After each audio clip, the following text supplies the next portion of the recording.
आपके अपने channel just do it करो में आपका स्वागत है। आज हम पढ़ेंगे द वर्ब यानी क्रिया।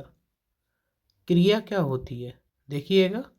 The verbs are those word in a sentence that tell us about the action done by the subject और इट्स स्टेट। यानी क्रिया वाक्य के वो शब्द हैं जो हमें सब्जेक्ट द्वारा किए गए कार्य या उसकी अवस्था के बारे में बताएं। एग्जाम्पल्स: स्लीप यानी सोना, हियर में सुनना, रीड यानी पढ़ना, राइट यानी लिखना, लाफ यानी हंसना, क्राई यानी रोना, ड्रिंक यानी पीना इत्यादि। ये सभी वर्ब यानी क्रिया हैं। द काइंड्स ऑफ वर्ब यानी क्रिया के भेद। क्लासिफिकेशन ऑफ वर्ब्स यानी क्रिया का वर्गीकरण। Finite verb, main verb, auxiliary verb यानी हेल्पिंग वर्ब और non finite verb.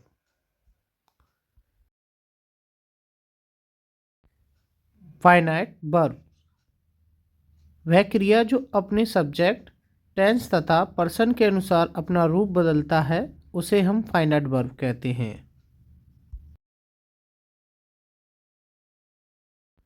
Finite verb दो प्रकार की होती हैं। A main verb, number 1 transitive verb with an object, number 2 intransitive verb without an object. B auxiliary verb यानी helping verb. ये भी दो प्रकार की होती है। Number 1 primary auxiliary verb do, does, did, is, am, are, was, were, has, have, had, shall, will etcetera. Modal auxiliary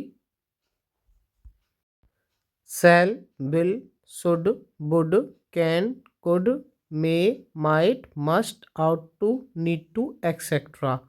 ये सभी मॉडल ऑक्सिलरी वर्ब्स हैं। नंबर 2 नॉन फाइनाइट वर्ब वह क्रिया जो अपने सब्जेक्ट, टेंस तथा पर्सन के अनुसार अपना रूप नहीं बदलती उसे हम नॉन फाइनाइट वर्ब कहते हैं।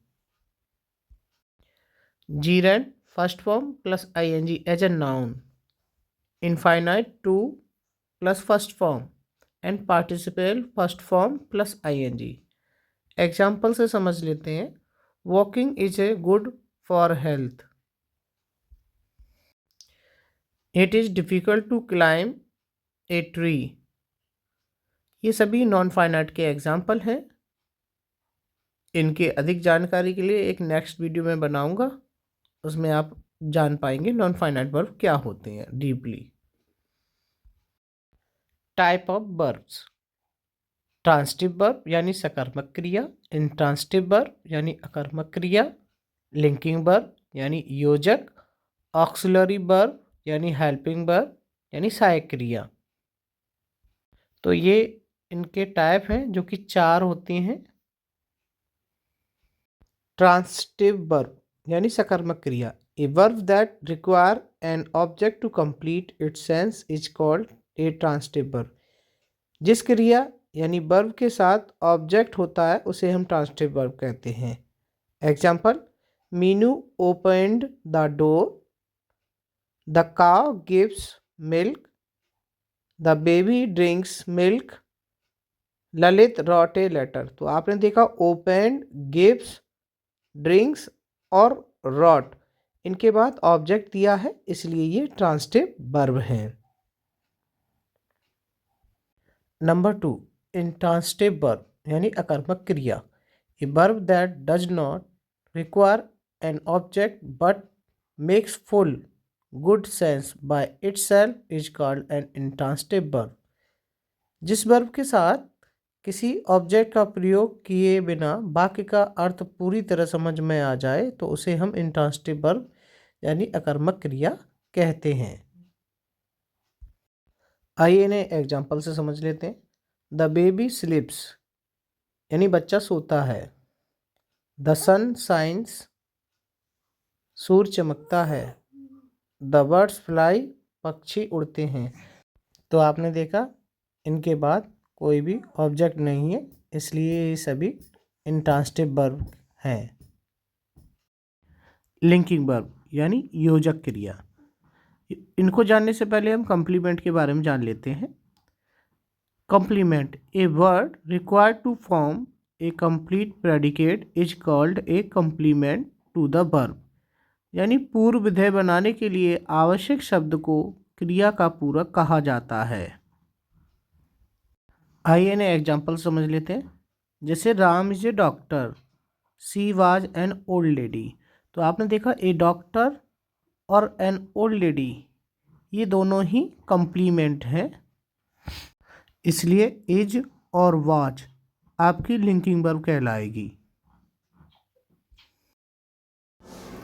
ऑक्सिलरी वर्ब यानी helping verb, a verb which help the main verb to make a tense is called an auxiliary verb. यानी जो वर्ब किसी टेंस का रूप निश्चित करने में मेन वर्ब की सहायता करते हैं उनको ही हम ऑक्सिलरी वर्ब या हेल्पिंग वर्ब कहते हैं।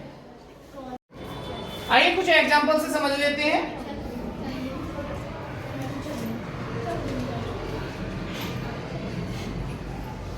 जैसे Ram is playing the match. तो यहां पे आप देख रहे हैं कि जो इज है वो आपकी क्या है, एक्सिलरी वर्ब है, और ये आपकी मेन वर्ब है। एक दूसरे एग्जांपल से समझ लेते हैं। Tanu has finished her work, then has is a auxiliary verb.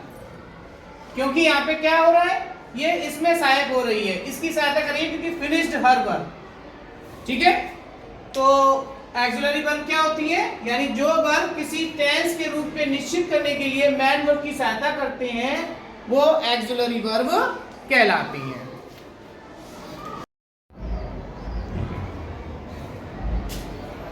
Auxiliary verb भी दो प्रकार की होती हैं। नंबर 1 प्राइमरी ऑक्सिलरी वर्ब, इनके भी 3 पार्ट्स होते हैं, verb be, verb have, verb do. देखिए वर्ब बी में जो आपका आता है is, am, are, was, were, and verb have में जो आता है वो आता है आपका has, have, had, and verb do जो आता है वो डू, डज, डिड। यानी आपने देखा होगा जब हम कंटिन्यूअस के टेंस करते हैं तो वहां पे आप इज, एम, आर का प्रयोग करते हैं।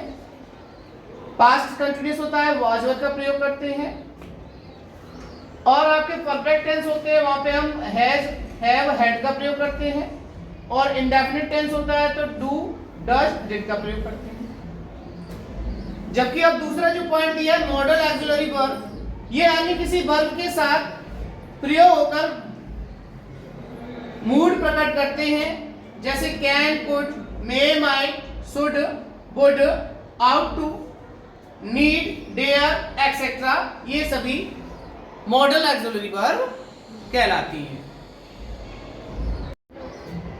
आशा करता हूं कि आप लोगों को जो वर्ब है अच्छी तरह से, आप मेरी वीडियो जो बनाई है मैंने उसमें आप समझ पाए होंगे, और कहीं भी कोई दिक्कत हो तो आप मुझे कमेंट कर सकते हैं, और अगर वीडियो अच्छी लगी हो तो मेरी वीडियो को लाइक करें, सब्सक्राइब करें और जस्ट डू इट करें।